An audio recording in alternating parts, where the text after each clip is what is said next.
فیضان رمضان۔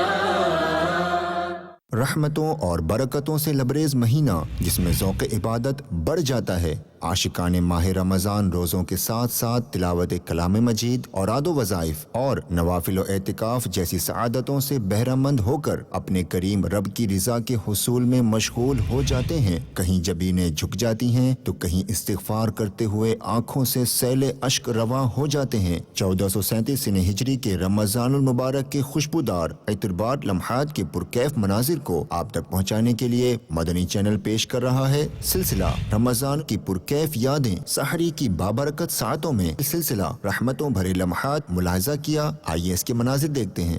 جنت اور دوزخ، وقت یقیناً اپنے دامن میں وسعت نہیں رکھتا، اور یہ موضوعات تو اتنے طویل ہیں کہ ان پر کئی سلسلے بھی ہو سکتے ہیں، لیکن ہم اجمالی طور پر کچھ اہم باتیں، عقائد و نظریات کی باتیں اور کچھ معلومات کی باتیں انشاءاللہ ہمارے مبلغین اسلامی بھائی آپ کی طرف بڑھائیں گے۔ جنت ایک ایسا مقام ہے کہ جو اللہ تبارک و تعالیٰ نے مسلمانوں کے لیے، اپنے پیاروں کے لیے انعام کی جگہ کے طور پر بنایا ہے، اور دوزخ ایک ایسا مقام ہے جو اللہ تعالیٰ نے اپنے دشمنوں کے لیے، اپنے نافرمانوں کے لیے سزا کے طور پر اس مقام کو بنایا ہے۔ جنت کیسی ہے؟ یہ دنیا جسے دارالعمل کہا جاتا ہے، عمل کی جگہ۔ اس دنیا میں، اس عالم میں بندہ جو بھی عمل کرتا ہے، اب اچھا ہو یا برا، اس کی جزا، اس کا بدلہ اس کو ملنا ہے۔ وہ کس عالم میں ملے گا؟ جس عالم میں ملے گا اسے کہتے ہیں عالم آخرت۔ یعنی یہ دنیا جو ہے، یہ عالم دنیا، یہ دارالعمل، اور عالم آخرت جو ہے یہ دارالجزا ہے۔ اب اگر اچھے اعمال کیے ہوں گے تو اچھی جزا ملے گی، اور اگر برے اعمال ہوں گے، برے عقائد ہوں گے، برے اطوار ہوں گے تو اس کی سزا ملے گی۔ تو عالم آخرت میں جو اچھے کام کرنے والے تھے دنیا میں، ان کو عالم آخرت میں جو ان کے عمل کی جزا ملے گی، جس مکان میں ملے گی، اسے کہتے ہیں جنت۔ اور دنیا میں برے کام کرنے والے اور برے عقائد رکھنے والے، کفر و شرک کرنے والے، معاصی کے مرتکب ہونے والے، ان کو عالم آخرت میں جس مقام پر عذاب اور سزا ملے گی اور ان کے برے عمل کا بدلہ ملے گا، اس مکان اور اس جگہ کو کہتے ہیں جہنم۔ قرآن کن کے لیے ہدایت ہے؟ ان کی شان میں فرمایا گیا کہ یؤمنون بالغیب، یہ غیب پر ایمان لاتے ہیں، بن دیکھے ایمان لاتے ہیں۔ واہ کیا جود و کرم ہے شہ بطحا تیرا۔ نبی اکرم صلی اللہ علیہ وسلم فرمایا، اللہ عز و جل ارشاد فرماتا ہے، میں نے اپنے نیک بندوں کے لیے وہ نعمتیں تیار کر رکھی ہیں کہ جنہیں نہ کسی آنکھ نے دیکھا، نہ کسی کان نے سنا، اور نہ کسی آدمی کے دل پر ان کا خطرہ گزرا۔ اللہ اللہ۔ پھر نبی کریم علیہ السلام نے فرمایا، جنت میں 100 درجے ہیں، اور ہر 2 درجوں میں آسمان و زمین جتنا فاصلہ ہے، اور فردوس یہ سب سے بلند درجہ ہے۔ تو جنت میں 4 دریا ہیں، ایک پانی، دوسرا دودھ کا، تیسرا شہد کا، اور چوتھا جو ہے وہ شراب کا ہے۔ ویسے جو نہریں بہتی ہیں یا دریا بہتے ہیں وہ گہرائی میں ہوتے ہیں نا، اور یہ زمین کے اوپر چلیں گے۔ اچھا جی، پانی پینا چاہتا ہے، شہد پینا چاہتا ہے، دودھ پینا چاہتا ہے، یا شراب طہور پینا چاہتا ہے، تو خود بخود جو ہیں وہ کوزے اپنے ہاتھ میں آ جائیں گے اس کے۔ نارملی لوگوں نے دنیا کی نعمتیں دیکھی ہوتی ہیں، دنیا کی لگژریز دیکھی ہوتی ہیں۔ جو لوگ ٹریول کرتے رہتے ہیں وہ جانتے ہیں کہ کبھی کبھی تو ایسی چیز دیکھنے کو ملتی ہے کہ دنیا میں عقل حیران ہو جاتی ہے کہ ایسی بھی نعمتیں ہو سکتی ہیں، اتنے خوبصورت پھل بھی ہو سکتے ہیں، اتنے شاندار گھر بھی ہو سکتے ہیں، اتنی ٹیکنالوجی وائز اتنی ماڈرن لائف بھی ہو سکتی ہے۔ لیکن اگر جس کا ایمان مضبوط ہو اور پڑھا ہو اس نے، تو پھر ایمان اور تازہ ہوتا ہے کہ جب دنیا میں یہ سب کچھ ہے تو جنت کیسی ہوگی؟ جنت کی معرفت ہوگی تو جنت کے میں جانے کا شوق پیدا ہوگا۔ بالکل اسی طرح دوزخ کے بارے میں اگر معلومات ہوگی، کیونکہ لوگ اگر پتہ ہی نہیں کہ دوزخ میں کتنے بڑے بڑے عذاب ہیں، دنیا کی آگ سے 70 گنا زیادہ سخت آگ بتایا گیا، آگ سیاہ ہوگی، نظر بھی نہیں آئے گا اس آگ میں جانے والوں کو۔ تو ہم تو بس دعا ہی کرتے ہیں اللہ سے کہ اللہ تعالیٰ ہمیں جنت الفردوس بلا حساب عطا فرمائے اور جہنم میں لمحہ بھر بھی داخل نہ فرمائے، آمین۔ مکہ مدینے میں جب آنے کے بعد یہ دیکھا جاتا ہے کہ زائرین جو ہیں ان کو زکام ہو جاتا ہے، کھانسی ہو جاتی ہے، فلو ہو جاتا ہے، تو اس کی کیا وجہ ہے؟ کلائمیٹ چینج ہونا ہے، کچھ احتیاطیں زیادہ کرنی چاہیے، کچھ اس بارے میں مشورہ دینا۔ اصل میں اس میں سب سے بڑی وجہ جو ہے نا وہ ڈیفینیٹلی کلائمیٹ چینج ہونے کی ہی ہوتی ہے، اب وہاں پہ جو اسلامی بھائی جاتے ہیں وہ ان کا جو ایک ڈیفنس میکنزم ہوتا ہے جس پہ ہم کافی زور دیتے ہیں وہ وہاں جا کے ٹوٹلی ڈیفرنٹ ہوتا ہے. ایٹماسفیئر وہاں کا ٹیمپریچر کم و بیش 19-20 کا فرق ہوتا ہے لیکن تھوڑا سا یہاں سے زیادہ ہی ہوتا ہے. وہاں تھوڑا سا زیادہ ہی ہوتا ہے تو اس کی وجہ سے یہ اثر تو ضرور آتا ہے. پھر وہاں پہ وہی بات آتی ہے کہ آدمی کی جو خوراک کے معاملات ہوتے ہیں, پانی پینے کے معاملات ہوتے ہیں, تو ان چیزوں کی وجہ سے یقیناً ان کے گلے پہ, ان کے سینے پہ بھی اثر پڑتا ہے. یا بعض اوقات یہ ہوتا ہے کہ جو ٹریولنگ کر کے جا رہے ہوتے ہیں تو ان کو ہو سکتا ہے وہ ٹریولنگ بھی سوٹ نہیں کرتی ہوتی کیونکہ آپ بڑی ہائی الٹیٹیوڈ سے ہوتے ہوئے جا رہے ہوتے ہیں, تو اس کی وجہ سے بھی یہ پرابلمس آ سکتی ہیں. جی ڈاکٹر صاحب, قد لمبا یہ ویسے کمپلیکس ہوتا ہے بچوں کے اندر, مدری منوں کے اندر. جب کسی لمبے قد والے کو دیکھتے ہیں نا تو پھر کہتے ہیں ہمارا قد کب لمبا ہوگا. کیا فرماتے ہیں ڈاکٹر صاحب؟ بچوں میں کم, والدین میں زیادہ ہوتا ہے. والدین کمپیریٹیو انالیسس زیادہ کرتے ہیں کہ ہمارے بچے کا وہ وزن بھی کم ہے اور ہائٹ بھی کم ہے. ڈاکٹر صاحب مزید آگے بولیں. اصل میں جو مدنی منع انہوں نے اپنی ایج بتائی ہے, نہ ہی اپنی انہوں نے جو ہے ویٹ وغیرہ بتایا ہے کیا نہیں ہے. وہ ہائٹ بتائیے, ہائٹ بھی نہیں بتائیے, تو اس لیے کچھ اندازہ نہیں ہو سکتا کہ ان کی عمر کتنی ہے, ان کا قد کتنا ہے. اگر کیونکہ پچھلے دنوں بھی ہمارے پاس ایک کال آئی تھی, انہوں نے جو ہے اپنی عمر اور ہائٹ جو بتائی تھی ان کے حساب سے وہ کم لگ رہی تھی لیکن ہمارے حساب سے وہ بالکل نارمل تھی. تو اگر یہ ہمیں بتا دیں گے تو ہمیں آسانی ہو جائے گی. لیکن اس میں کمپلیکس میں شکار نہیں ہونا چاہیے ان کو. ابھی ان کی گروئنگ ایج تو ہے, آپ یہ تقریباً یہ 20-22 سال تک جا کے جو ہے ان کی گروئنگ اسٹیج ہوگی, اس میں آہستہ آہستہ یہ بڑھ بھی سکتے ہیں. اگر ان کو یہ فیل ہو رہا ہے کہ کم ہے ان کا تو ان کو پریشان نہیں ہونا چاہیے. یہ انشاءاللہ عز و جل آہستہ آہستہ ان کا قد میں اضافہ ہو جائے گا. HIV تو بیسیکلی ایک بیماری کا نام ہے, اس کو بولتے ہیں ہیومن امیونو ڈیفیشنسی وائرس. یہ وائرس ہوتا ہے, یہ ایک بیماری جو بنتی ہے وہ ایڈس کہلاتی ہے. صحیح, اس کی ڈیفرنٹ وجوہات ہوتی ہیں, بہت سارے فیکٹر ہیں, یہ بہت تیزی سے پھیل رہی ہے. کچھ وجوہات پہ ان کی ایک میجر وجہ یہ ہوتی ہے کہ جو HIV پازیٹیو یعنی جو اس وائرس سے انفیکٹڈ ہے اس کو جیسے سرنج لگ گئی, اس کی سرنج کسی اور کو لگ گئی, اس کی وجہ سے بھی یہ بہت زیادہ HIV پھیلنے لگ گیا ہے.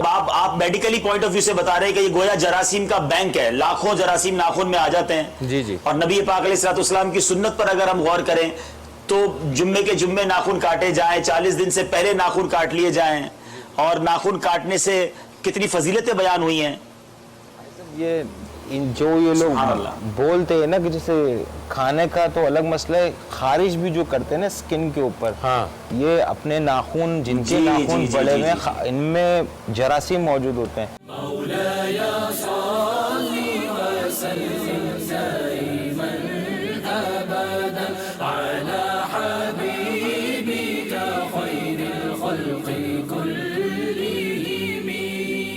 من تذكر جيران بذي سلام, من تذكر جيران بذي سلام, ما زجت دمعا جرى من مقلات بدم.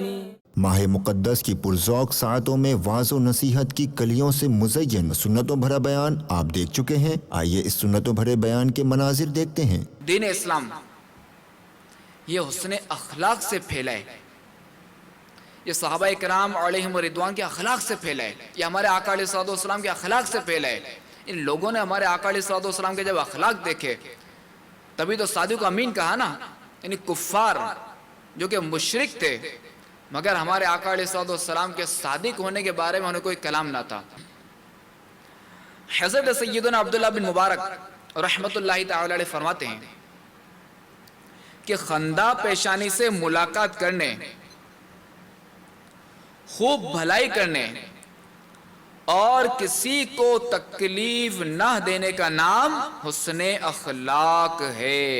حقوق العباد کیا ہیں؟ حدیث پاک میں آیا کہ رسول خدا صلی اللہ تعالی علیہ وآلہ وسلم نے صحابہ کرام علیہم الرضوان کو پوچھا, کیا تم جانتے ہو کہ میری امت میں سے قیامت کے دن مفلس کون ہوگا؟ صحابہ کرام علیہم الرضوان نے عرض کی, یا رسول اللہ صلی اللہ تعالی علیہ وآلہ وسلم, جس کے پاس درہم و دینار نہ ہو وہ مفلس ہے. تو آپ علیہ الصلوۃ والسلام نے فرمایا, مفلس وہ شخص ہے کہ قیامت کے دن نماز, روزہ, زکات حج لے کر آئے اور اس نے کسی کو گالی دی ہو، کسی کا مال کھایا ہو، کسی کا خون کیا ہو، کسی کو مارا ہو، تو مدعی آ جائیں اور عرض کریں کہ پروردگار عز و جل اس نے مجھے گالی دی، اس نے مجھے مارا، اس نے میرا مال کھایا، اس نے میرا خون کیا، تو حق سبحانہ و تعالی اس کی نیکیاں ان مدعیوں کو دے دے۔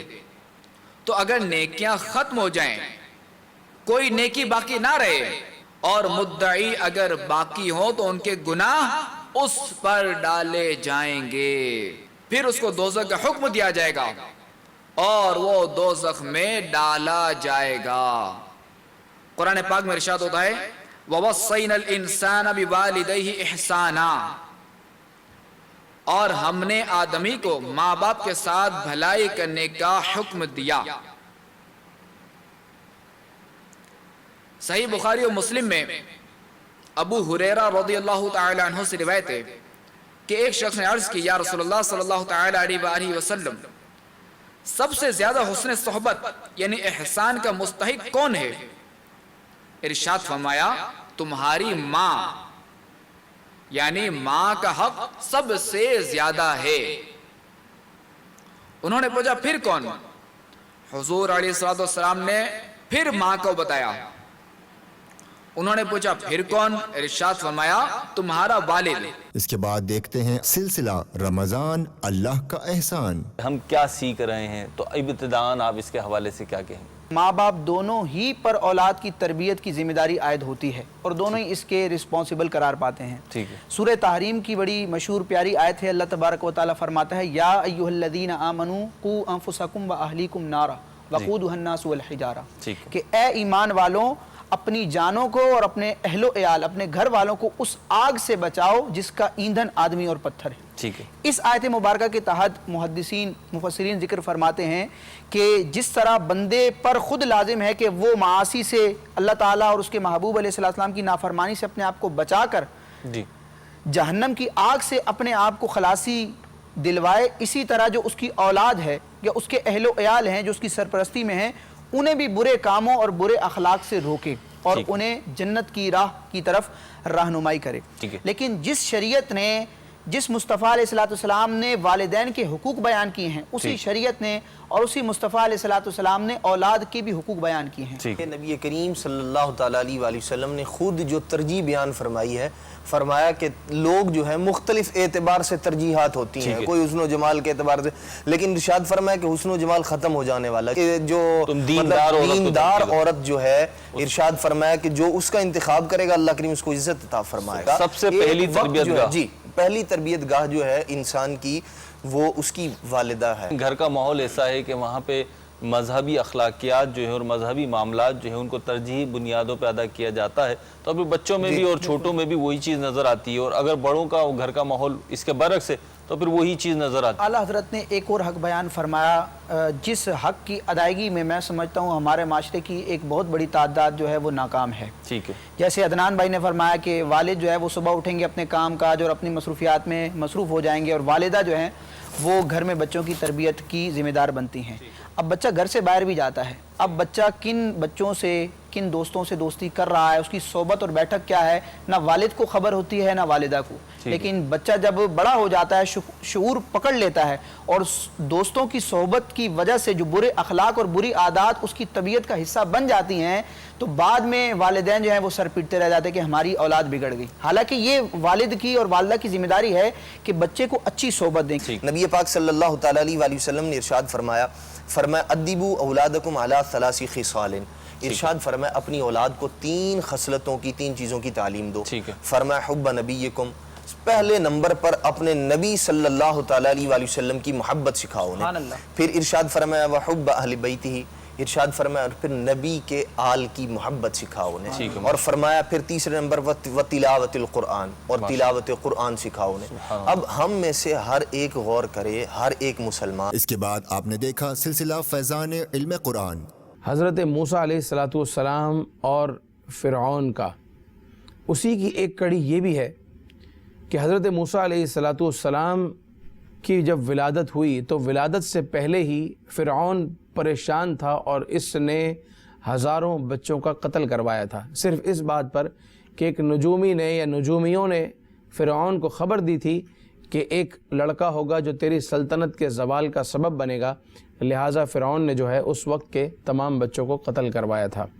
بہرحال لیکن جسے اللہ رکھے اسے کون چکھے، حضرت موسیٰ علیہ السلام کی ولادت ہوئی، مگر آپ کی والدہ بہت پریشان تھی کہ ظاہر ہے کہ جب بات پھیلے گی تو میرا بچہ بھی قتل کر دیا جائے گا، لیکن اللہ تبارک و تعالی نے موسیٰ علیہ السلام کی والدہ کے دل میں یہ الہام فرمایا، یہ بات ان کے دل میں ڈالی کہ اپنے بچے کو صندوق میں ڈالو، ایک تابوت میں ڈالو، ایک صندوق میں ڈالو اور اسے دریا میں ڈال دو۔ چنانچہ آپ نے ایسا ہی کیا اور حضرت موسیٰ علیہ السلام شیر خوار بچہ انہیں دریا میں ڈال دیا ایک صندوق میں بند کر کے، اور وہ صندوق جو ہے وہ تیرتا ہوا نہر میں پہنچا اور اس نہر میں پہنچا جو فرعون کے محل میں بہتی تھی۔ فرعون اور اس کی بیوی آسیہ یہ اپنے محل میں بیٹھے نہر کا نظارہ کر رہے تھے کہ دیکھتے ہیں کہ نہر میں ایک صندوق گزر رہا ہے، ایک باکس گزر رہا ہے۔ حکام کو حکم دیا کہ اسے نکالا جائے۔ جب نکالا گیا اور کھولا گیا تو انتہائی حسین و جمیل ایک لڑکا، اور نبوت کا نور بھی اس کے چہرے پر، اور ویسے بھی حسین و جمیل، اللہ اکبر۔ فرعون اور اس کی بیوی آسیہ دونوں ہی یوں سمجھیں کہ حضرت موسیٰ علیہ السلام کے حسن و جمال میں کھو گئے، اور آسیہ نے یہ گزارش کی فرعون سے کہ اسے قتل نہ کیا جائے، یہ ہماری آنکھوں کی ٹھنڈک بنے، ہو سکتا ہے یہ ہمیں نفع پہنچائے۔ اور سب سے بڑا دشمن جو آپ کا فرعون تھا، فرعون کے گھر میں آپ کی پرورش ہوئی۔ انہوں نے اپنا یوں سمجھے کہ اپنے پاس رکھ لیا موسیٰ علیہ السلام کو۔ حضرت موسیٰ علیہ السلام کو اب دودھ پلانے کی باری آئی، کیونکہ شیر خوار بچہ ہے تو اس کے لیے دائی کا اہتمام ہونا چاہیے، لہٰذا مختلف دائیوں کو بلایا گیا، مگر موسیٰ علیہ السلام نے کسی دودھ کی طرف توجہ نہ کی۔ یہ ایک سینیریو یہ چل رہا ہے۔ دوسری طرف حضرت موسیٰ علیہ السلام کی والدہ پریشان ہیں، اپنے لخت جگر کو پانی میں بہا چکی ہیں، اپنے لخت جگر کو صندوق کے حوالے کر کے پانی میں ڈال چکی ہیں۔ اپنی بیٹی سے کہتی ہیں جو موسیٰ علیہ السلام کی بہن ہے، ان کا نام بھی مریم تھا۔ یہ وہ مریم نہیں ہے جو عیسیٰ علیہ السلام کی والدہ ہیں، کیونکہ ان کے درمیان تو کئی 100 سال کا فاصلہ ہے، لیکن بہرحال نام مریم تھا۔ انہیں کہتی ہیں کہ جا کے اپنے بھائی کی خبر تو لو۔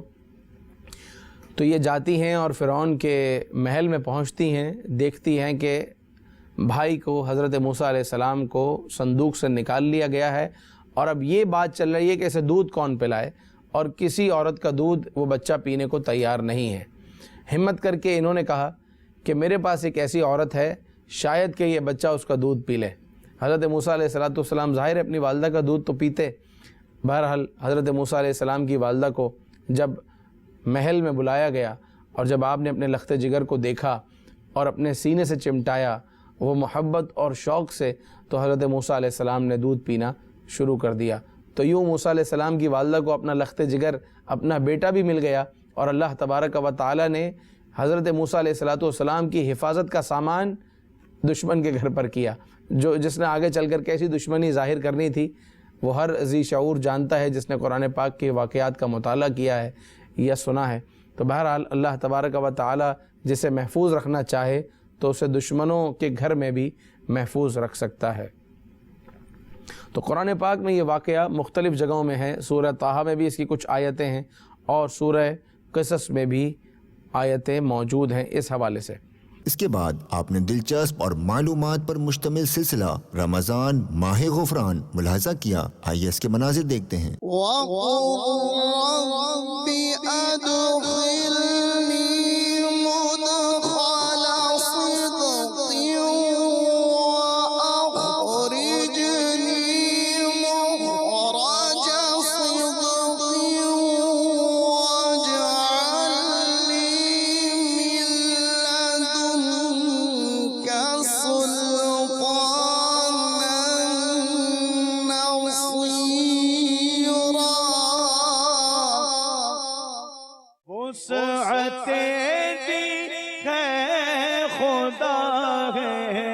وسعتیں دی ہے خدا نے دامن محبوب کو وسعتیں دی ہے خدا نے دامن محبوب کو جرم کھلتے جائیں گے اور وہ چھپاتے جائیں گے جرم کھلتے جائیں گے اور وہ چھپاتے جائیں گے۔ شہزاد بھائی آپ سے آغاز سخن کرتا ہوں، پہلے تو آپ یہ بتائیے کہ شفاعت کا معنی کیا ہے؟ مثلاً بھائی شفاعت کا مطلب ہے کہ نفع چاہنا، نفع حاصل کرنا، ٹھیک ہے، نفع حاصل کرنے کے لیے یا اپنے سے تکلیف کو دور کرنے کے لیے کسی کو واسطہ بنانا۔ صحیح، تو یہ شفاعت کہلاتا ہے، اور نبی کریم صلی اللہ تعالیٰ علیہ وآلہ وسلم کے لیے یہ شفاعت ثابت ہے۔ اس کو سفارش کرنا بھی کہہ سکتے ہیں ہمارے سفارش کرنا، بالکل سادی سی الفاظ کے اندر کہا جا سکتا ہے کہ کسی کو سفارشی بنانا، کسی سفارشی بنانا، یہ شفاعت طلب کرنا۔ صحیح، تو شفاعت یہ نبی کریم علیہ السلام کے لیے ثابت ہے، احادیث سے بھی، قرآن پاک کی آیات سے بھی۔ ٹھیک ہے، تو شفاعت کا شرعی طور پہ یعنی جو حکم ہے وہ یہی ہے کہ قرآن و حدیث سے یہ ثابت ہے۔ قرآن پاک کی ایک آیت کے اندر رب تعالی نے فرمایا عَسَىٰ أَن يَبْعَثَكَ رَبُّكَ مَقَامًا مَحْمُودًا، صحیح، یعنی ان قریب آپ کا رب آپ کو مقام محمود پر کھڑا کرے گا۔ کیا بات، تلاوت بھی الحمدللہ قاری صاحب نے ان آیات کی ماشاءاللہ۔ بے شک۔ اچھا، اس میں نبی کریم علیہ السلام کی بارگاہ میں یہ عرض کیا گیا کہ یا رسول اللہ صلی اللہ علیہ وسلم یہ مقام محمود کیا ہے؟ جی، مسند الفردوس کے اندر یہ روایت ہے، سرکار سے پوچھا گیا کہ مقام محمود کیا ہے، تو نبی کریم صلی اللہ علیہ وسلم نے ارشاد فرمایا هو الشفاعۃ، کیا بات، اس مقام محمود سے مراد وہ شفاعت ہے۔ سبحان اللہ۔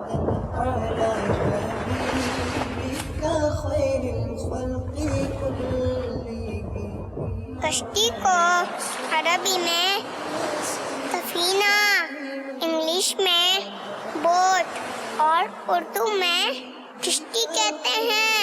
سب سے پہلی کشتی حضرت نوح علیہ السلام نے بنائی۔ ایک مرتبہ ہمارے شیخ طریقت امیر آن سنت کچھ اسلامی بھائیوں کے ساتھ نیکی کی دعوت کے لیے کشتی میں بیٹھ کر منوڑا جا رہے تھے، تو باپا جان نے کشتی کے سفر کی دعا پڑھائی اور پھر دوسرا کلمہ شہادت بھی پڑھایا۔ کسی نے پوچھا کلمہ شہادت کیوں پڑھایا؟ تو آپ نے ارشاد فرمایا کہ کل بروز قیامت یہ پانی بھی ہمارے کلمہ شہادت پڑھنے کی گواہی دے گا۔ اللہ عز و جل ہمیں مدینے کا بار بار مبارک سفر عطا فرمائے، آمین۔ خوشا جھومتا جا رہا ہے سفینہ، پہنچ جائیں گے انشاءاللہ مدینہ۔ میں عبداللہ بات کر رہا ہوں سیالکوٹ سے۔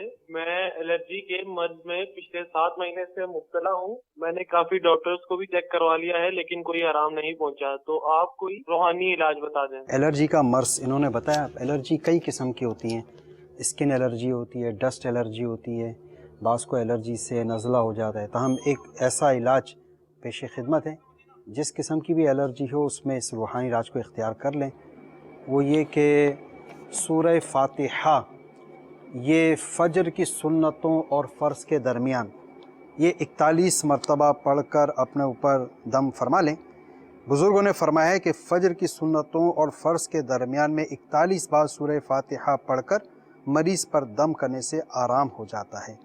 تو یہ عمل تا حصول مرادی جاری رکھیں انشاءاللہ عز و جل۔ الرجی کے لیے جی یعنی کہ ڈسٹ الرجی ہو یا بعض کو اسکن الرجی ہوتی ہے، الرجی کئی اقسام ہوتی ہے، اقسام ہوتی ہے اس کی بھی، تو یہ مطلب عمل کر لیں۔ میرا مفتی صاحب سے سوال یہ ہے کہ میرے پاس تقریباً 2 تولے سونا ہے اور تقریباً 10,000 روپیہ بھی، کیا میرے اوپر زکوٰۃ فرض ہے؟ دیکھیں اصل تو جو زکوٰۃ کا نصاب ہے وہ ہے 52.5 تولہ چاندی یا اس کے مساوی رقم یا 7.5 تولہ سونا.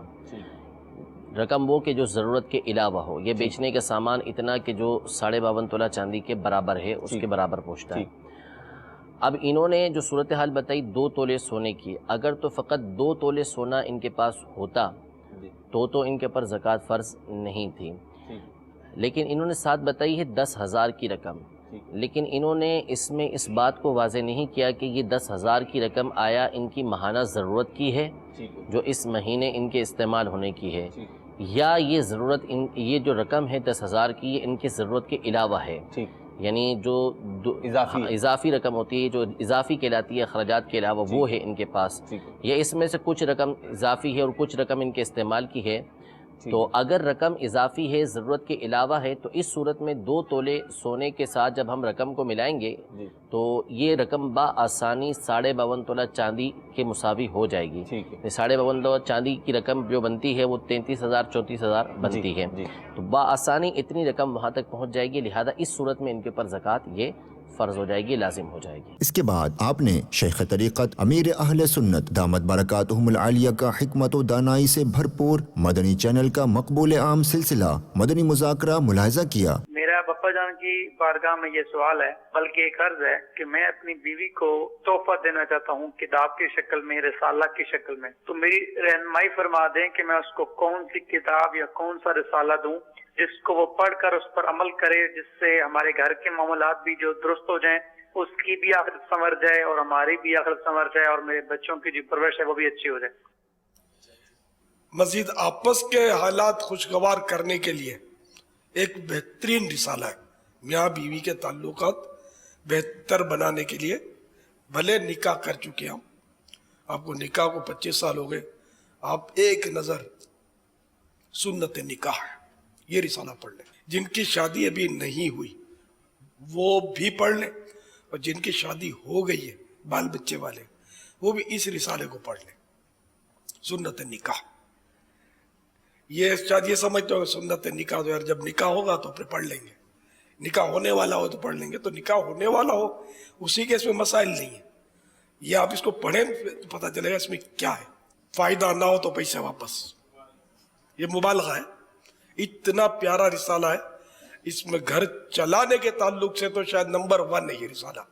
جس کے گھر میں جھگڑے ہوتے ہوں، ناچاکیاں ہوں، میاں بیوی کے انڈرسٹینڈنگ نہ ہو، دونوں میں سے ایک جو ہے وہ جھگڑالو ہو اور دوسرا کڑتا ہو کہ اب یہ جھگڑے کیسے ختم ہو، تو یہ دونوں پڑھ لیں. کہ بعض وقت کڑتا ضرور ہے کہ جھگڑے ختم ہو، لیکن سبب بھی یہ خود بن جاتا ہے، اس کی توجہ نہیں ہوتی، وہ ایسی حرکت کر بیٹھتا ہے کہ جس سے وہ جھگڑا ہوتا ہے. مثال کے طور پر وہ یوں صحیح آدمی ہوتا ہے لیکن ابھی بچوں کی امی سوئی ہے تو اس کو آواز دے گا کہ مجھے جانا استری کر دو اور ذرا جلدی میرے ٹیبل پر پانی رکھ دو، مجھے پانی پینا ہے.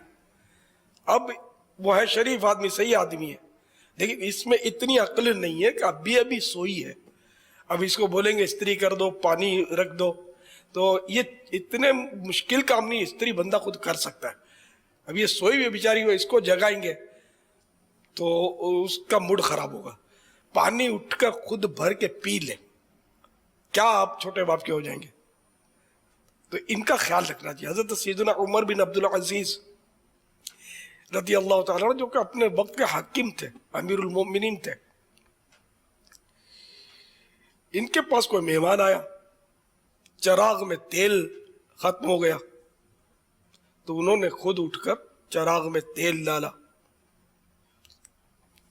تو آنے والے نے کہا کہ حضرت آپ اپنے ہاتھ سے، غلام کو حکم فرما دیتے.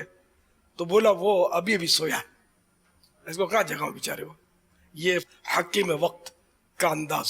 اور ہماری حالت یہ کہ ہم اپنی بیوی کو بعض اوقات ایسے بعض لوگ ہوتے ہیں کہ جس کے بارے میں پھر یہ محاورہ ہوتا ہے کہ اپنے پاؤں کی جوتی سمجھتے ہیں. اگر یہ پاؤں کی جوتی سمجھیں گے تو وہ جوتی کبھی نہ کبھی سر پہ ایسی تڑ پڑے گی کہ یاد کرے گا. تو بیوی کے اپنے حقوق ہیں، شوہر کے اپنے حقوق ہیں، اور دونوں کے حقوق نبھانے پڑیں گے. ورنہ اس کی یعنی کہ وہ صبر کا پیمانہ لبریز ہوتا ہے نا جب، تو بڑی رسوائی ہوتی ہے. اس کا بھی بعضوں کو اندازہ ہوگا. پھر یا تو میکے بیٹھ جاتی ہے یا کورٹ میں جاتی ہے، خلا مانگتی ہے، فلاں کرتی ہے، اور پھر جو رسوائی اور بدنامی ہوتی ہے، جو ٹینشن ہوتا ہے نا. تو اس لیے میاں بیوی اگر دونوں اسلام کے بتائے ہوئے حقوق ادا کریں گے تو انشاءاللہ کبھی جھگڑے نہیں ہوں گے، کبھی یہ نوبتیں نہیں آئیں گی. اللہ تعالیٰ ہمارے گھروں کو امن کا گہوارہ بنائے اور ہمیں عقل سلیم عطا فرمائے. دونوں کے حقوق ہیں، میاں کے بھی حقوق ہیں، بیوی کے بھی حقوق ہیں. ایک ہی کا نہیں ہے تو اسی کو دبایا جائے. افطار سے کچھ دیر قبل آپ نے دیکھا مناجات و دعا پر مشتمل سلسلہ دعائے افطار. آئیے اس کے مناظر دیکھتے ہیں. رمضان رہ کتنا گیا اور ہم ابھی تک ستر نہیں پائے کہ رمضان نہیں چلا جائے گا مولا، اور ہم گناہوں سے بچنے میں کامیاب نہیں ہو سکیں گے نا. تجھے تیری قریبی کا واسطہ ہمیں ستھرا کر دے، ہمیں اچھا کر دے، ہمیں گناہوں سے بچا لے، پرہیزگار بنا دے، متقی بنا دے، تیری پسند کا بندہ بنا دے. مولا اب تو رمضان بھی جا رہا ہے. ہر گناہ سے بچا مجھ کو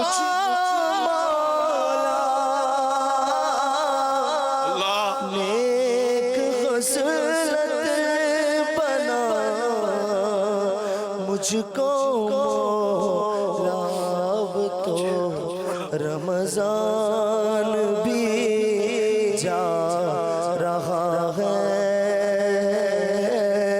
تجھ کو رمضان کا ستا ہے.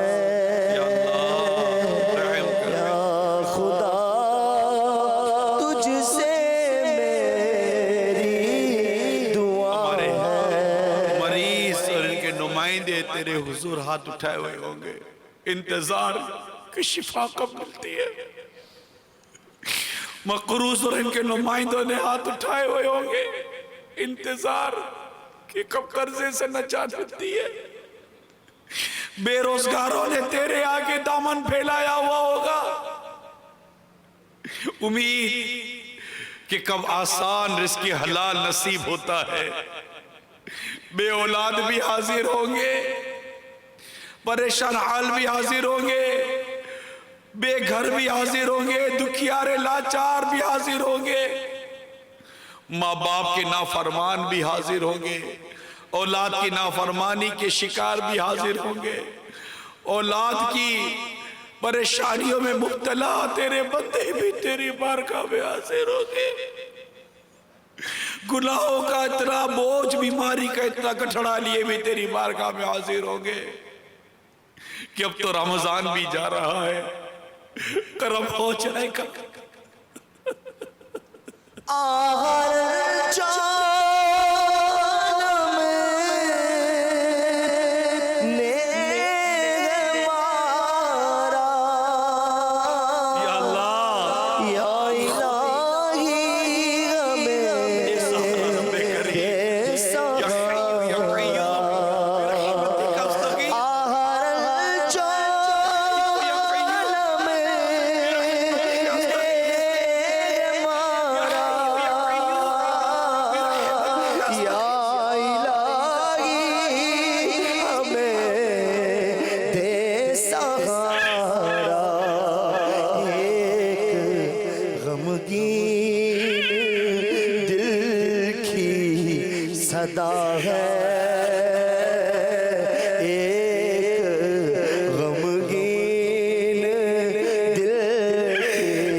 کے بعد آپ نے نصیحت، اصلاح انسانیت، حسن معاشرت اور سبق آموز واقعات پر مشتمل سلسلہ میرے رب کا کلام ملاحظہ کیا. آئیے اس کے مناظر دیکھتے ہیں. قرآن کریم کو دیکھ کر پڑھنا یہ خود ایک بہت ہی ثواب کی بات ہے، نماز کے علاوہ جو ہم اس سے بغیر دیکھے پڑھتے ہیں۔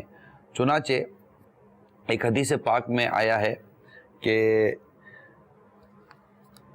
یہ حدیث پاک شعب الایمان اور طبرانی کبیر کے حوالے سے نقل کی گئی ہے کہ قرآن کریم میں دیکھے بغیر پڑھنا 1000 درجہ رکھتا ہے، اور اس میں دیکھ کر پڑھنا 2000 درجے رکھتا ہے۔ حضرت عمر بن عوص رضی اللہ تعالی عنہ روایت کرتے ہیں کہ ناظرہ تلاوت حفظ تلاوت سے کئی گنا افضل ہے، ان کا قول ہے، جیسا کہ نوافل پر فرضوں کی کئی گنا فضیلت ہے، یعنی دیکھ کر پڑھنا۔ حضرت ابو سعید خدری رضی اللہ تعالیٰ عنہ فرماتے ہیں کہ نبی کریم صلی اللہ تعالیٰ علیہ وآلہ وسلم نے ارشاد فرمایا، اپنی آنکھوں کو بھی عبادت سے لطف اندوز کیا کرو، اپنی آنکھوں کو بھی عبادت سے لطف اندوز کیا کرو۔ عرض کیا گیا یا رسول اللہ صلی اللہ تعالیٰ علیہ وآلہ وسلم، ان کے لطف اندوز ہونے کا کیا طریقہ ہے؟ فرمایا قرآن میں دیکھ کر پڑھنا، اس میں غور و فکر کرنا اور اس کے عجائبات سے عبرت حاصل کرنا۔ ہے قرآن کریم کو جب ہم کھولتے ہیں، آپ کے گھر میں ہے نا ماشاءاللہ قرآن کریم کے تو ہوتے ہیں ہمارے گھر میں نسخے، ایک سے زیادہ ہوتے ہیں ماشاءاللہ، تو قرآن آنکھوں کو لطف اندوز کرنے کا ایک مدنی نسخہ ہمارے پیارے پیارے آقا مکی مدنی مصطفیٰ صلی اللہ تعالیٰ علیہ وآلہ وسلم نے ہمیں کتنا پیارا عطا فرمایا کہ قرآن کریم کو دیکھ کر پڑھنا، اس پہ غور و فکر کرنا، اس کے عجائبات سے عبرت حاصل کرنا، یہ بہت ترغیب کے لیے بڑی زبردست حدیث ہے۔ یہ حضرت ابن عباس رضی اللہ تعالیٰ عنہما کا بیان ہے کہ حضرت عمر رضی اللہ تعالیٰ عنہ جب گھر میں تشریف لاتے تو قرآن کھول لیتے اور تلاوت میں مشغول ہو جاتے۔ تو ہم بھی چاہیں تو یہ معمول اختیار کر سکتے ہیں کہ ہم جب بھی گھر میں آئیں تو کیوں نہیں قرآن پڑھ سکتے؟ پڑھ سکتے ہیں، بالکل پڑھ سکتے ہیں۔ یہ تو پریکٹس کی بات ہے، ڈیفینیٹ پریکٹس کی بات ہے کہ آپ کی پریکٹس کیا ہے، آپ گھر میں آنے کے بعد کیا ذہن رکھتے ہیں۔ آپ گھر میں جب بھی داخل ہوں تو وضو وغیرہ کریں، تھوڑی دیر پہلے تھوڑا آرام کر لیں، وضو وغیرہ کریں، اور دوسرے کام کرنے سے پہلے یار قرآن کریم پڑھ لیتا ہوں میں تھوڑی دیر کے لیے، چلے اسٹارٹ تو لیں، 3 منٹ سے آغاز تو کریں۔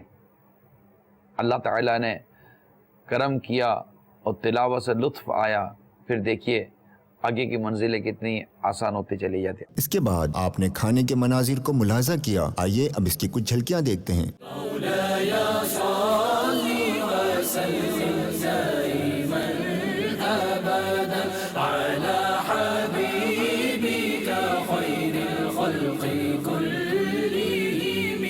محمد سید الکونین والثقلین، محمد سید الکونین والثقلین والفریقین من عرب ومن عجم، مولاي صل وسلم دائما ابدا على